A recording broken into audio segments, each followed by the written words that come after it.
And Porterfield! Oh, Porterfield has scored! Defoe! Oh, how about that? And Kevin Ball holds that trophy aloft for the second time.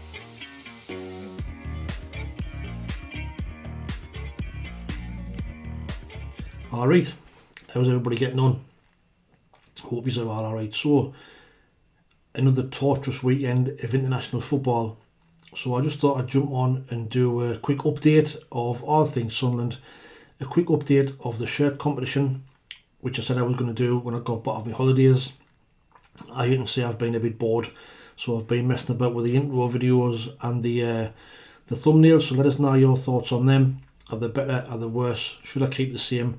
I just fancied a change, just to kind of spruce up the channel a little bit. I've also put a new logo on there if you haven't seen, so let us know what your thoughts are on them.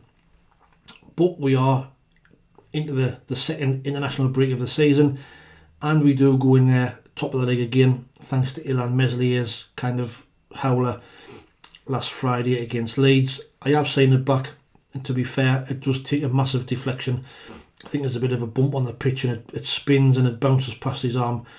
There's not really much you could do, even though if it had been Anthony Patterson would have been absolutely ranting and raving. But to be fair to the lad, it does take a wicked deflection. But we'll take it, and when them type of things happen, you start to think, well, actually, is it going to be our year? You know, you never know. But like I say, we do go into the break top of the league on goal difference. Sheffield United have come with a massive run.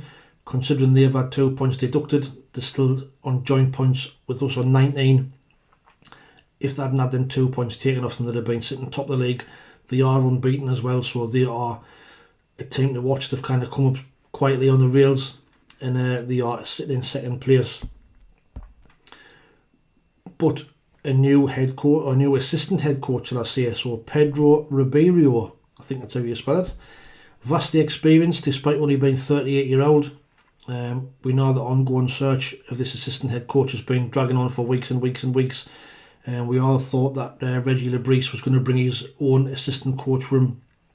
Didn't happen, and we have appointed this Pedro Ribeiro. He has been at some big clubs.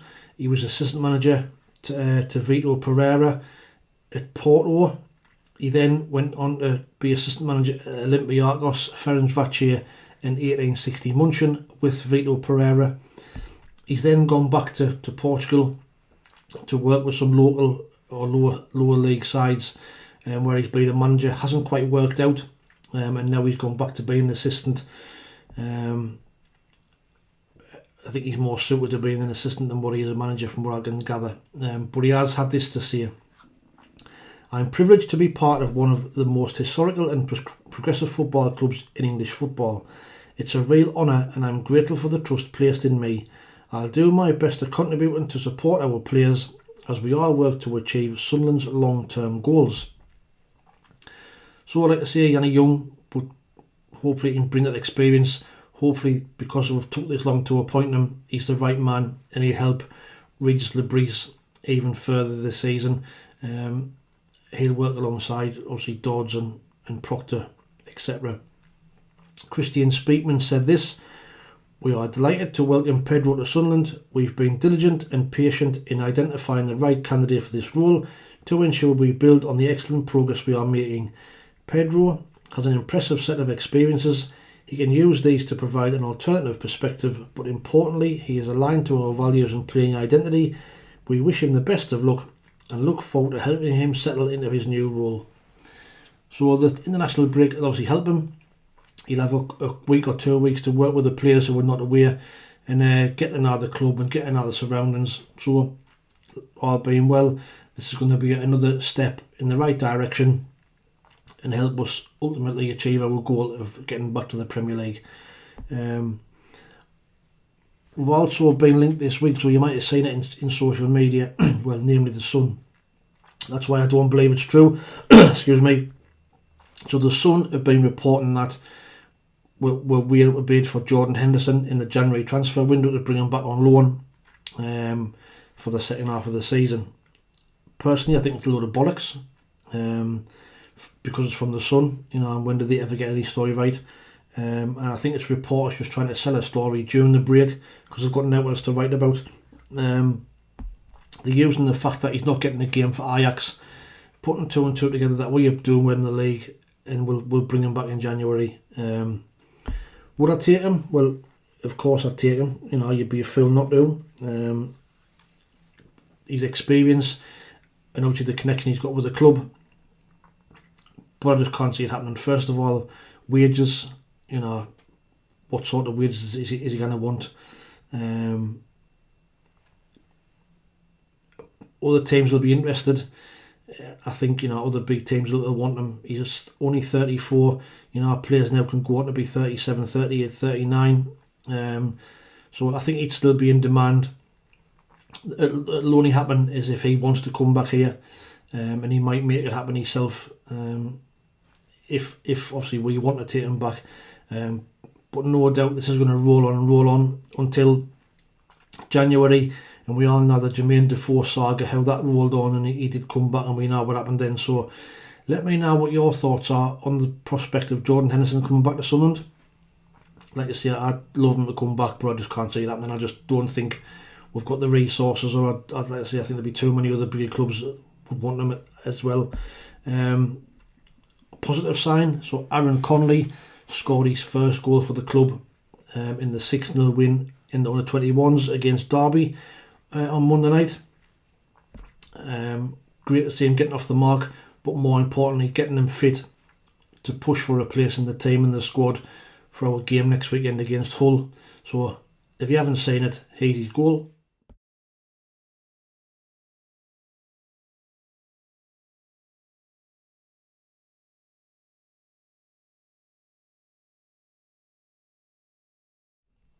So I took it well. You know, I ran through one goal, finished it well. I still think this could be a cracking signing if we can keep him fit and get him back in the game, and keep him on the straight and narrow. From what I've been reading about him, he seems to be on an even keel. He's got good people around him, and this could be a massively fantastic signing for Sun, and get them on a free transfer as well. So fingers crossed. I'd love to see him in the squad for next week's game against Hull, and see if he can get in and start scoring a few goals for us. The shirt competition, and so people have been doing really well with the scores. So Derby, all of these people scoring points. 10 of you predicting 2-0. So Charlie McKeever, Colin Horton, Dave Common, David Edwards, D Hall, Gary Hoyle, Kenneth Allen, Peter Smith, Ray Knight and Chris Carter-Jackson all predicted 2-0 win against Derby and get 5 points. Another load of you got the correct result, but just missed out on getting the correct score. So 2 points each for you as well. On to Leeds, Brian Greener hit the nail right on the head, predicting the 2-2 draw. So 5 points to him. But there's also 2 points for Chris Carter-Jackson, D Hall, John Ruddock, Kenneth Allen and Ray Knight. So them 2 games leave the overall scoreboard looking like this. Chris Carter-Jackson out in the lead on 15 points, followed by Uncle Reggie on 14, Mel Lacey, Ray Knight, Stuart Mack, Tim the Minion and John Ruddock on 13, David Williams and Gary Hoyle on 12, Banks and Bell, Dave Common, D Hall, Elizabeth Hare, Kenneth Allen, Peter Smith and Bill Hanley all on 11. So that's the top 5, or from positions 1 to 5. So well done to all of you. There's a load more got points just under that. So, you know, on next week's video, the preview video for Hull, get your score predictions in for that, and get a chance on that leaderboard. Just an update on the shirt that was won by Kai Young, Kai 48 Young 95. I've still had no contact or no email with your delivery address details on. So if I don't get a response in this video that you still want the shirt, then I will be putting that back up to win for the Hull game. Also, Abraham, I think you said you won the last shirt. You said you were coming over to the UK in October. So if you can let us know if you're over yet and where you want the shirt sending to, I'll get that sent off to you straight away. But Kai 48 Young, if you are watching, please let me know if you still want the shirt and send us an email. It's in the description below of where you want the shirt sending. On that, don't forget to check out LU Soccer for some great quality shirts, Sunderland shirts, and and the chance to get a 10% discount using my code SAFC.